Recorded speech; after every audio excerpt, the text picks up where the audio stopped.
What I'll be doing here is giving everybody a high-level overview of the application. I've already brought up our login screen, so I'm just going to log in to access the program. Each user is given... This is Carl. You're saying you already logged into the system. How is the actual software delivered in regards to the fax? Thanks, Carl. Great question. Once a practice has made the decision to become a subscriber to Medical Messenger and our AstralJet program, they'll sign a contract and provide us with certain details about their practice and give us the provider credentials. And this will allow us to create the necessary access to our partner companies for services such as the e-prescribing and the claims processing. And this process takes anywhere from a few days to as long as maybe 10 days, depending on the workload. Once that's done, our clients are given a link where they can download the program from using the one-click application. And once that's complete, we'll give everybody unique access, their login credentials, where they can access the program. Okay, thanks. You're welcome. Now that I've logged in, and this is a screen everyone will see once they've logged into the application. It's the patient list, and this is showing all patients within the practice. Now, like I said, I'm doing a high-level overview of the system, and I will be moving the patient from the beginning of an encounter through the end. I'm also going to include things like our scheduler so that you can see the functions of various people within the office. So when a patient first calls in, their first point of contact is going to be with the front desk staff, and that person usually handles the scheduling of the appointments. To access our scheduler, we'll go to the calendar icon, and you can see we've brought up a very basic or typical Microsoft Outlook type screen. This is where our scheduler is located. Our users will be working directly from this screen to make appointments, make changes to appointments, checking in patients, etc. You can see our appointments are color-coded based on the status of the appointment. So I can see that my red appointments are canceled and my dark blue appointments are checked in. Because we have designed our system to look and feel like a Microsoft product, we have utilized many of the functionalities. So our users can click an appointment and move it around like they would in Outlook. Once a user calls and makes an appointment to be seen by a provider, one of the things that will need to be done is the scanning of the patient's medical records.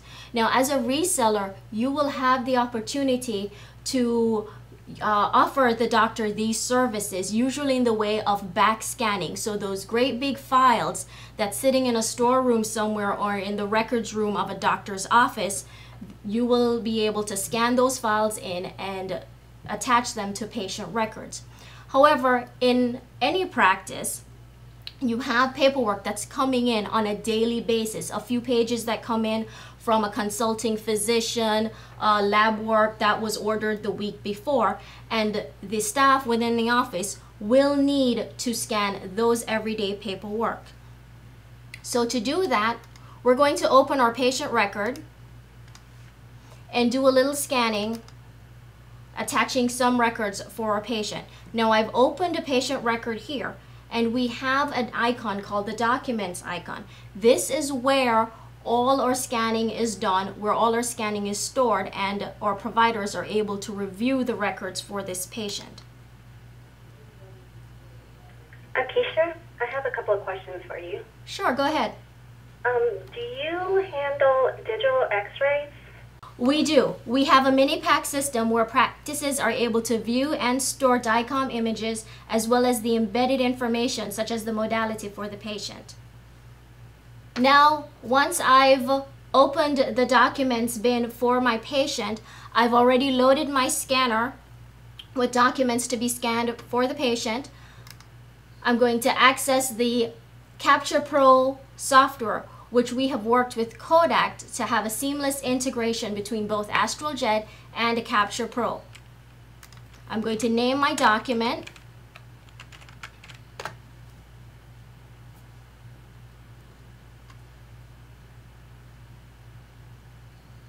And I've already created a job that will separate my documents according to blank pages. Now each practice will be able to customize their own job to their own needs.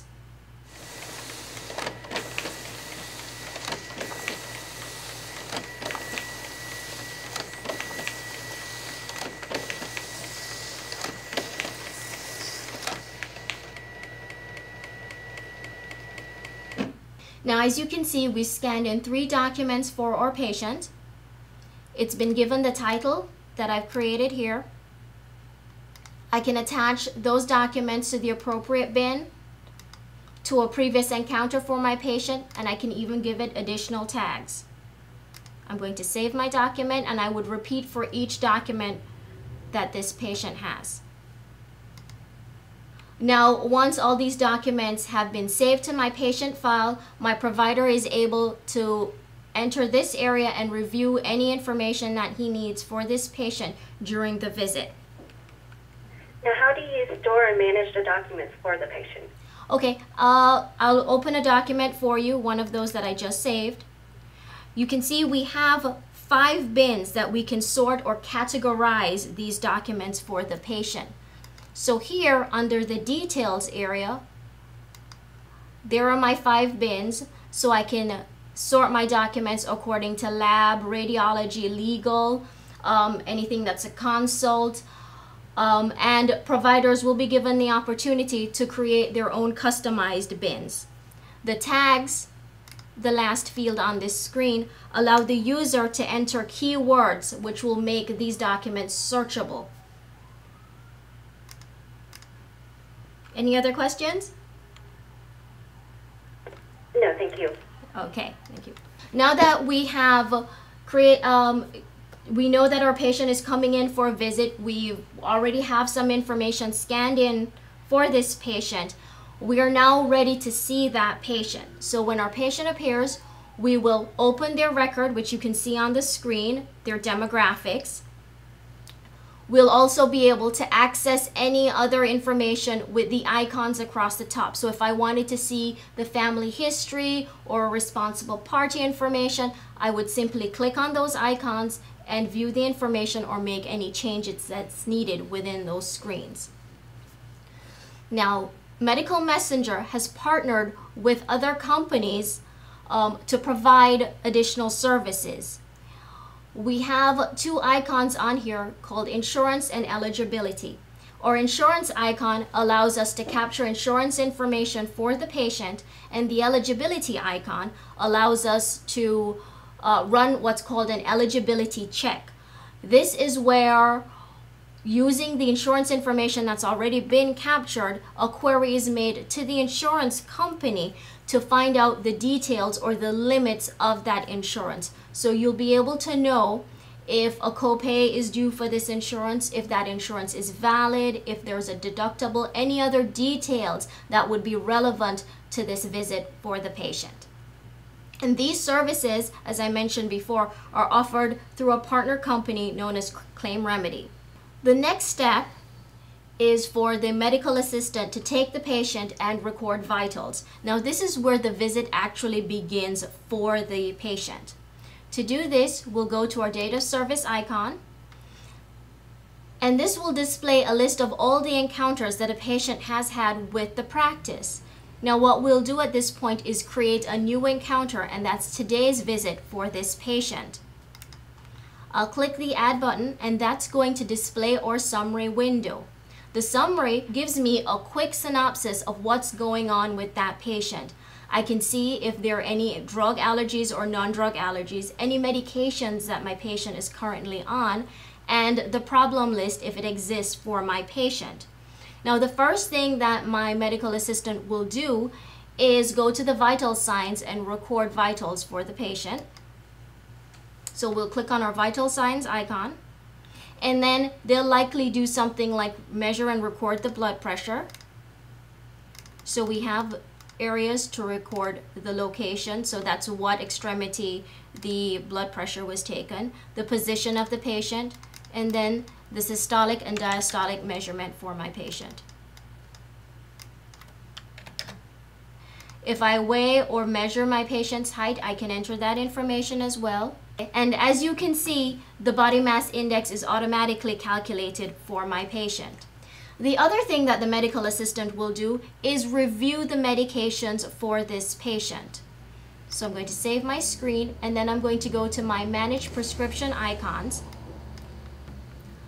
This allows the user, in this case the medical assistant, to view the medications that the patient is currently taking, as well as add any additional medications that the patient tells them that they're taking, which could be from another provider. Excuse me, Keisha, I have a question. Sure, go ahead. A lot of doctors are concerned about doctor shopping. Can this EMR prevent that? Actually, yes, we can.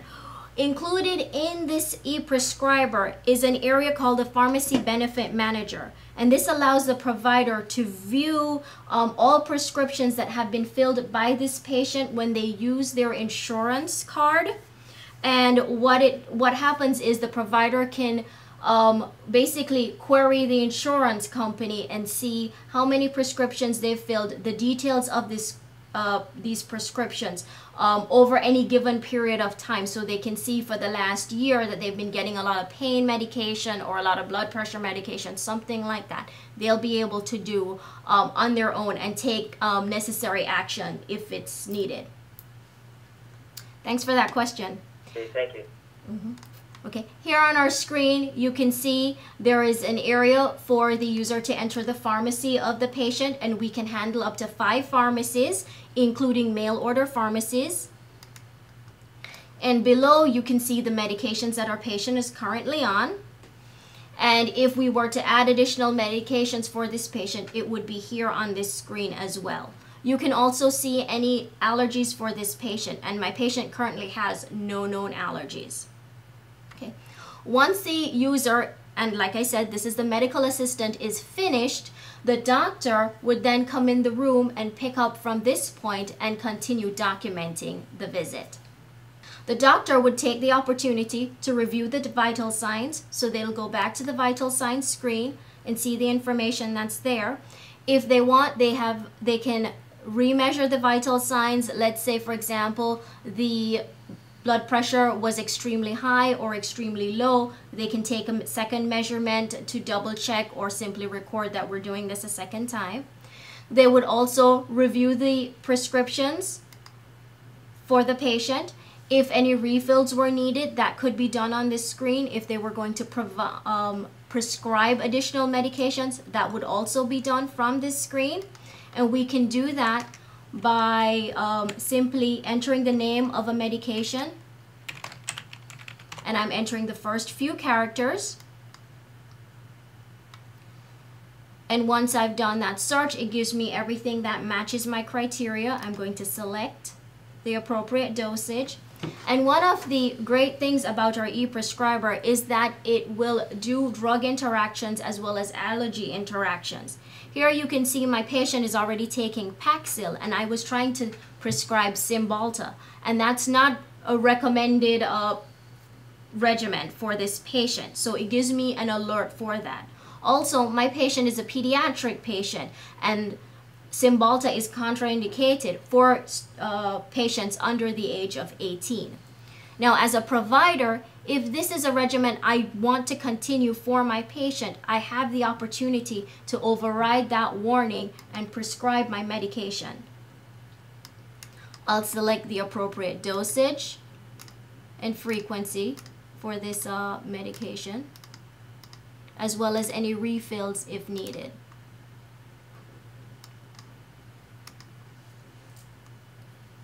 And here we have an example, a sample of what a prescription looks like. Now, my warning stays with that medication, so our providers have plenty of opportunity to make sure that this regimen is exactly what they want for this patient. All I have to do at this point is sign my medication or my prescription, hit send, and it's automatically transmitted to that patient's pharmacy. Okay. The next thing I might want to do as a provider is go to my documents bin and view the documents that have been scanned in for my patient. So I can see here all my documents for my patient, and I'm looking here at some lab results. If I was waiting on lab results for this patient, I would double click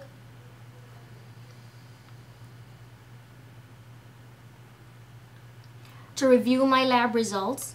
And I can see here as I scroll down the results of each of the lab work that was done.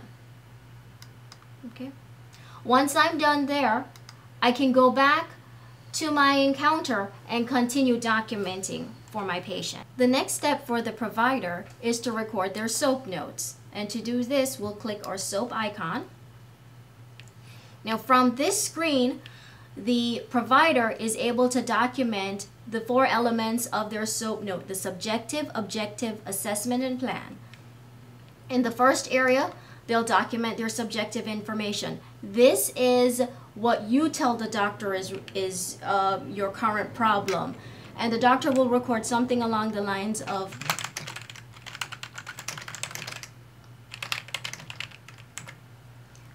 okay.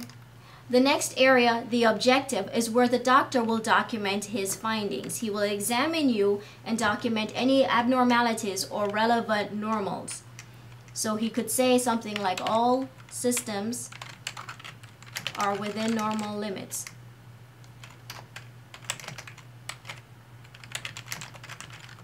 The assessment and plan is where he documents how he will treat your illness. So it could be something like with medications or apply ice. The last area, the plan reminder for future note, is where the doctor can write a note to himself that will appear on your next visit. So it could be something like redo an EKG for this patient the next time they come in. So EKG. Once it's done, we'll save our screen.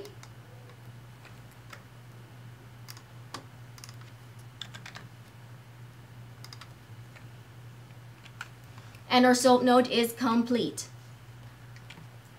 Excuse me? Yes? Do you work with iPads?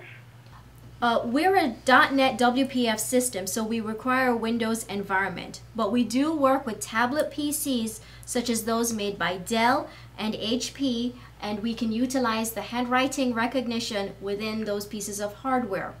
We also work with Dragon Naturally Speaking to facilitate voice recognition, so our providers have the choice between typing in the information or voice recognition to record the data in the SOAP note. The next step from here is to document the problem list. Here we have codes that are assigned to each illness that can be that a person can be afflicted with. We have loaded the entire ICD-9 listing into our problem list screen, which will allow our users to search for their problem list either by code or by name. So here, I have a question for you. sure, go ahead. Yes, this is Carl. You said that you have the CPT code list, and I assume that's also the E&M and HCPCS code. Is this a complete set of codes that any ambulatory clinic would have access to? Yeah, the answer to your question is yes. In fact, we refresh the entire list every year when the AMA puts out the new CPT codes at the end of August. So currently we're working with the 2010 version of the codes, and shortly we will be adding in the 2011 version of the codes and refreshing the entire system. Oh, really? Thank you. So I know my codes for my patient, so I'm able to record that information here. And I can add as many diagnoses for my patient as is needed. My next step is to go to my charge procedures screen. And this is where I'm going to document, as you mentioned earlier, my EM codes and HCPCS modifiers, anything like that if necessary. So I'm going to find my procedure for my patient, and like my ICD-9 screen, I can do my search by code or by word, and I can add as many as I need. Also, per guidelines by CMS and many insurance companies, we are required to make a link between our diagnoses and our procedures. So to do this, I'm going to select my procedure and associate my diagnosis, in this case my hypertension, with my 15-minute office visit. At this point, if I don't have anything else to do for my patient, I would have completed my visit. I'd simply need to go to my summary screen, which is where I started my visit. But as you can see, I navigated away from my window without saving. So our system will always prompt you to save if you ever forget to do this. So I'm going to save my screen. And it takes me back to my summary page. Here I can see the medications that my patient was already on, as we saw before, the additional medication of the Cymbalta that I prescribed for my patient, and the problem list, which is the hypertension that I diagnosed for my patient. If everything here is complete, I'm going to finalize my record. And this means that I'm now completely finished with my patient and they're ready for checkout. The last step is for the checkout clerk to perform the checkout duties and submit the charges for payment. To do this, we'll access our chart slip. Here on our chart slip, you can see the procedures that were performed during the visit, the associated problem for the visit, as well as the insurance company for this patient. The next step for me is to recalculate the charges. This will pull any associated fees with the procedures. Once that's done, we will post our charges and then go to our claims processing screen, where our charges can be submitted through our clearinghouse and then forwarded on to the insurance company for processing. Excuse me, Keisha. What clearinghouse will you guys be using? We use Claim Remedy. Okay. Okay, thank you. You're welcome.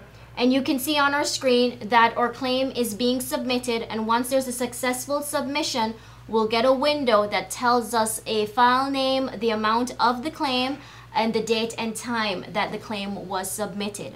Now later in the day or a few days from now, our practice is able to go back to these screens and check on the status of these claims to see if they've been adjudicated or rejected, if there needs to be any resubmission of these claims, or if they're going to get paid and the amount that the check will be for.